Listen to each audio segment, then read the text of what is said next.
ചാനലിലേക്ക് സ്വാഗതം. പിന്നെ നമ്മൾ ഉണ്ടാക്കുന്നത് ചിക്കൻ കറിയാണ്. അപ്പോൾ ആദ്യമായിട്ട് ചിക്കൻ കഴുകി എടുത്ത് വയ്ക്കുക. ജിഞ്ചർ ഗാർലിക് പേസ്റ്റ്, സവോള, പച്ചമുളക്, തക്കാളി, റെഡ് ചില്ലി, വേപ്പില, മഞ്ഞൾപ്പൊടി, മുളക് പൊടി, ഗരം മസാല, മസാലപ്പൊടി.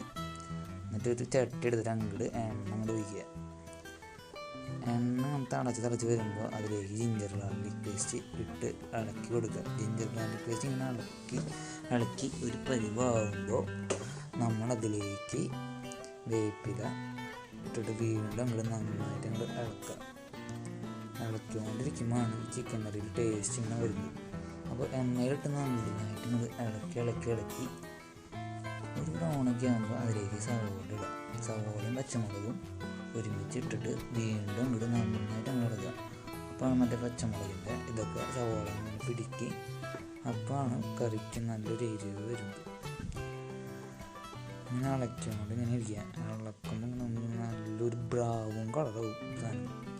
അതപ്പോഴാണ് പൊളി. ബ്രൗൺ കളറാണ് വരുന്നത്. അത് കഴിഞ്ഞിട്ട് നമ്മൾ അതിലേക്ക് തക്കാളി ഇടാം. തക്കാളി ചേർത്തിട്ട് വീണ്ടും അങ്ങനെ നന്നായിട്ട് ഇറക്കുക. ഈ ഇളക്കണയിലാണ് ചിക്കൻ കറിയുടെ ടേസ്റ്റ് ചെയ്യുന്നത്. അത് നിങ്ങളെല്ലാവരും നന്നായിട്ട് അങ്ങോട്ട് ഇളക്കി അങ്ങോട്ട് നല്ലൊരു ബ്രൗൺ കളറാവണ വരെ അങ്ങോട്ട് ഇളക്കുക. ഇനി എന്നിട്ട് ചെയ്യേണ്ടതെന്ന് വെച്ച് കഴിഞ്ഞാൽ വേറൊരു പാത്രത്തിൽ റെഡ് ചില്ലി ഇട്ടിട്ട് ഇങ്ങോട്ട് തിളപ്പിക്കുക. നല്ല തിളപ്പിക്കുക. തിളക്കാനുണ്ട് കാരണം നല്ലപോലെ ഇങ്ങനെ തിളപ്പിക്കുക. എന്നിട്ടത് മിക്സിയിലിട്ടിട്ട് ഒരു പേസ്റ്റ് പോലെയൊക്കെ നന്നായിട്ട് അരച്ച് വേണ്ട പേസ്റ്റ് ആകാൻ വേണ്ടി വേണ്ട. ഇങ്ങനെ പേസ്റ്റ് കിടണം നമുക്ക്. എന്നിട്ട് നമ്മുടെ സവോളയ്ക്കും പച്ചമുളകും ഈ പേസ്റ്റ് അങ്ങ് ഇട്ട് കൊടുക്കുക. നല്ല എരിവായി സാധനത്തിൽ. നന്നായിട്ട് എരിവ് നാടനായ കാരണം ഇങ്ങനെയൊക്കെ ഇങ്ങനെ ചേർത്ത് സാധനം ഇളക്കിക്കൊണ്ടിരിക്കുന്നുണ്ട്. അപ്പോഴാണ് മറ്റേ റെഡ് ചില്ലിയിൽ ഇതൊക്കെ സവോളയും പച്ചമുളകും ഒക്കെ പിടിക്കുള്ളൂ. വേപ്പിലയും എൻ്റെ ഒപ്പം സാധനങ്ങൾ ഇളക്കിക്കൊണ്ടിരിക്കുക.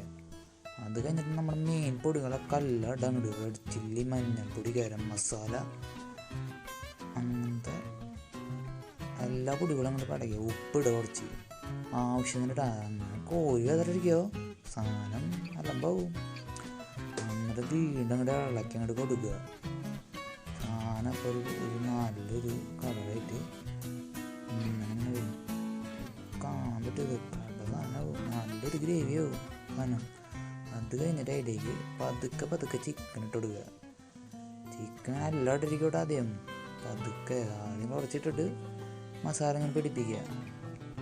പതുക്കെ ബാക്കി എല്ലാ ചിക്കനും ഇട്ടിട്ട് നല്ലപോലെ ഇളക്കുക.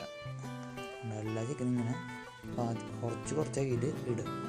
എന്നിട്ട് ഇതിലേക്ക് കുറച്ച് വെള്ളം ഒഴിച്ചിട്ട് അങ്ങോട്ട് വേവാൻ വേണ്ടിയിട്ട് അടച്ച് വയ്ക്കുക. എന്നിട്ട് അടപ്പ് തുറന്ന് വീണ്ടും ഒരു 10 മിനിറ്റ് കഴിയുമ്പോൾ വീണ്ടും ഇങ്ങനെ ഇളക്കിക്കൊണ്ടിരുന്നിട്ട് വീണ്ടും അടച്ച് വയ്ക്കുക. നമ്മുടെ ചിക്കൻ കറി റെഡിയായി. തിളച്ച് വരണുണ്ട്. അങ്ങനെ കിട്ടണം ചിക്കൻ കറി. അമ്പപ്പൊളി സാധനമാണ്. ഇതൊക്കെ പൊറോട്ടയുടെയും ചപ്പാത്തിയുടെയും കൂടെ ഒക്കെ കഴിച്ചാണ്ടല്ല എൻ്റെ അമ്മ സ്വർഗം. നമ്മളാണ് ഡെക്കറേറ്റ് ചെയ്തിട്ട് സാധനം കൊടുക്കുക. ആ ചിക്കൻ്റെ കണ്ട പൊളി സാധനം. എൻ്റെ പൊന്ന് പൊളി.